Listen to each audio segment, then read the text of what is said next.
నమస్తే, this is Shaurya. Welcome to red TV truth talk. ఈ రోజు మనతో పాటు మోటివేషనల్ స్పీకర్ దుర్గా ప్రసాద్ గారు ఉన్నారు. వారితో మాట్లాడదాం. Hi sir.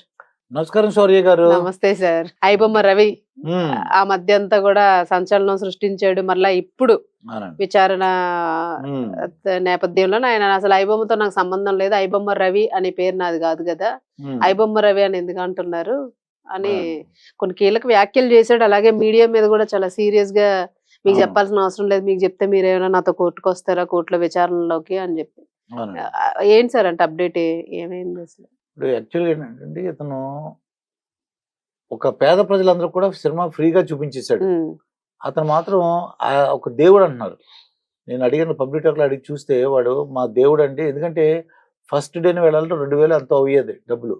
అటువంటిది సాయంకాలం కల్లా అందరూ కూర్చొని చూసేవారు ఫ్రీగా సినిమాని ఆ సెల్లో పెట్టుకొని. అటువంటిది దేవుడు అన్నాడు కరెక్టే కానీ పాపం ఆ వెనకాల కార్మికులు కానీ, సినిమా కార్మికులు కానీ, సినిమా థియేటర్లు కానీ ఇవన్నీ కూడా చాలా ఇబ్బంది పడుతుంది. కానీ సినిమా ఇండస్ట్రీలో కూడా కొన్ని తెలుసుకోని విషయాలు అతను అంటే వాళ్ళు కళ్ళు తెరిపించే విధంగా కొన్ని విషయాలు చెప్పాడు. ఇతను ఆ అకౌంట్స్ లో 13 కోట్లు, సుమారుగా 13 కోట్లు ఉంది అమౌంట్. కొన్ని డొమైన్లు కొనుక్కున్నారండి. కొన్ని డొమైన్లు కొనుక్కుని, అంటే ఇవన్నీ అప్లోడ్ చేయడానికి డొమైన్స్ కావాలి, ఆ డొమైన్స్ కొనుక్కోవడానికి డబ్బులు కావాలి. మరి ఇవన్నీ కూడా బెట్టింగ్ యాప్స్ ద్వారా కూడా డబ్బులు సంపాదించుకున్నాడు. ఆ బెట్టింగ్ యాప్స్ దగ్గర డబ్బులు సంపాదించాడు. తర్వాత డొమైన్స్ కొన్నాడు. 13 కోట్లు ఉంది. కొన్ని పూర్ కంట్రీస్ లో ఇంత డబ్బులు కడితే మనకు పౌరసత్వం ఇచ్చేస్తారు, ఈజీగా సిటిజన్షిప్ ఇచ్చేస్తారు. మనం డబ్బులు కట్టాలి అంతే.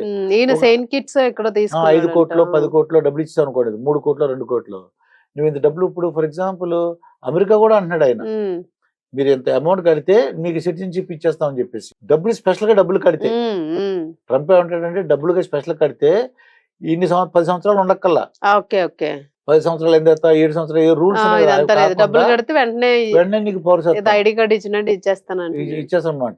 అలాగా వీళ్ళు ఏంటంటే డబ్బులు కట్టి అక్కడ పూర్ కంట్రీస్ లో పౌరసత్వం తీసుకున్నాను. ఇప్పుడు ఏంటంటే అమ్మా, చేసిన తప్పుని ఎవరు కూడా నేను దొంగతనం చేశాను, ఆ పని చేశాను, ఇవన్నీ ఎవరు చెప్పరు కదా. ఇది నిజాయితీగా ఎవరు ఒప్పుకోరు. అది ఎవరో ఎక్కడో ఉంటాడు కానీ ఇతను మాత్రం ఒప్పుకోవట్లేదు. మరి నేను కూకట్పల్లిలోనే ఉంటున్నాను, నేను మీకు ఎవరు చెప్పారు అవన్నీ కూడా. నేను ఇతను వెళ్ళిన కంట్రీస్ అన్ని ఉన్నాయి, 30 దేశాల వరకు తీసాడంట. 30 దేశాలు చూడాలంటే దేశానికి ఒక 5 లక్షలు వేసుకున్నా అది ఎంతో చూసుకో. 30 దేశాలు తిరిగాడంటే అంటే ఎంత ఏజ్ లో 13 కోట్లు అంటే 3 సంవత్సరాల్లో బాగానే సంపాదించాడు. మరి అంటే ఇప్పుడు ఆ 13 కోట్లు ఏంటి, దీంట్లో బ్యాంక్ లో దొరికిన బ్యాలెన్స్ ఇంకా ఎంత ఉందో అసలు ఎంత ఉందో, ఎక్కడ ఇంకా బేనామీ పేర్లు ఎక్కడ పెట్టినా మనకు తెలియదు. అది జస్ట్ బ్యాంక్ లో ఉన్నది. ట్రాన్సాక్షన్స్ ఎంత అవుతున్నాయి ఏంటి అన్నది ఇంకా. ఇక్కడ ఏమవుతుందంటే సినిమాల వరకు ఫ్రీ బాగానే ఉందండి, కాకపోతే ఏంటంటే బెట్టింగ్ యాప్స్ కూడా ఎంకరేజ్ చేశారు కాబట్టి బెట్టింగ్ యాప్ల ద్వారా పోయిన వాళ్ళు మరి ఆత్మహత్య చేసుకోవటం, ఆ కుటుంబాలు ఏమవుతాయి, ఇవన్నీ కూడా ప్రజలు ఆలోచించాలి. తమ వంతు వరకు ఇది ఎందుకు మరి ఫ్రీ సినిమా చూస్తున్నాం అంటే వాళ్ళు ఏం చెప్తున్నారు, మాకు డబ్బులు ఖర్చు అయిపోయింది, పాప్కార్న్ ఇంత రేట్ అవుతుంది, డ్రింక్ ఇంత రేట్ అవుతుంది, వాటర్ బాటిల్ ఇంత రేట్ అన్నారు కదా. సినిమా వాళ్ళు కూడా అది అర్థం చేసుకుని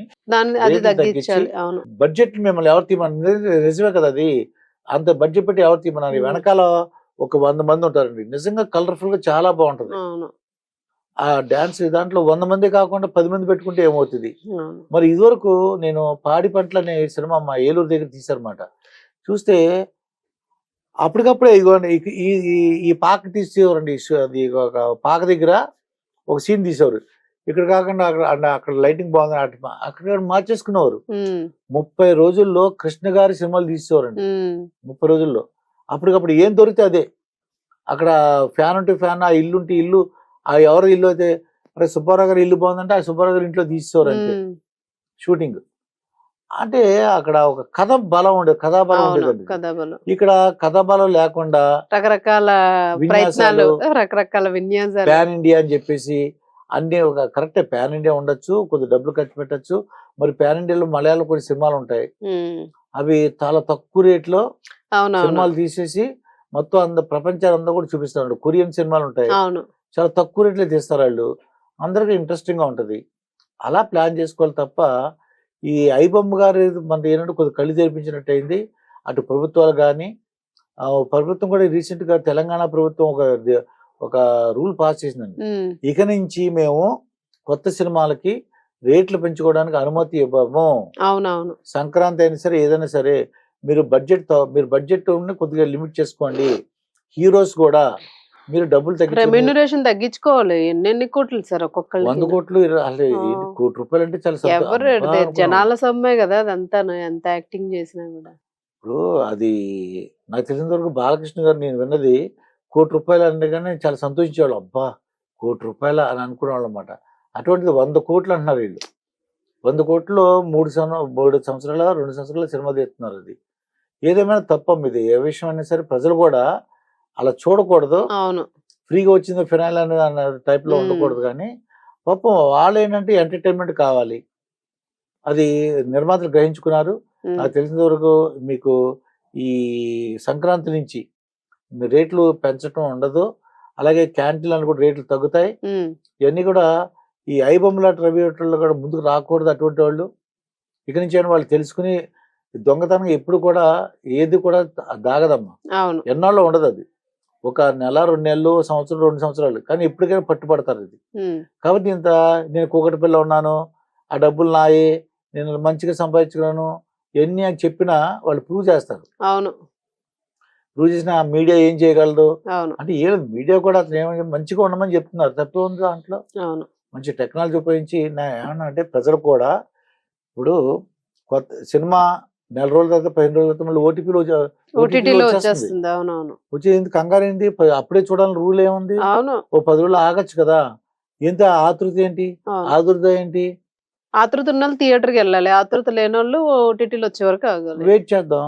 ఉండాలి. ఎందుకంటే ఇలాంటి క్రైమ్ ని ఎంకరేజ్ చేసే కన్నా ఎంకరేజ్ చేయకూడదు. దానివల్ల ఒకటి ఎంకరేజ్ చేసేకుండా అలా రకరకాలుగా ఇప్పుడు ఏదో సినిమా దొంగతనం చేసేసి అది ప్రజలకు పంచుతానన్నా, మెడికల్ కాలేజీ ఇస్తానన్నా, డొనేషన్ ఇచ్చేస్తానన్నా, దేవుడికి ఇచ్చేస్తానన్నా, ఇప్పుడు మైన్స్ వాళ్ళు కోట్లు కూడా సంపాదించేసి దేవుడికి కిరీటాలు అవి ఇవి చేస్తా అంటే తప్పు. కరెక్ట్ కాదు కదా అది. వాళ్ళు పద్ధతి కూడా కాదు అది. అవును. ఏదేమైనా నీతిగా నిజాయితీగా డబ్బులు సంపాదించి ప్రతి ఒక్కరు కూడా డబ్బులు అది సంపాదించే మార్గంలో మంచి మార్గంలో సంపాదించాలని నేను కోరుకుంటున్నాను. తప్పకుండా. Thank you sir.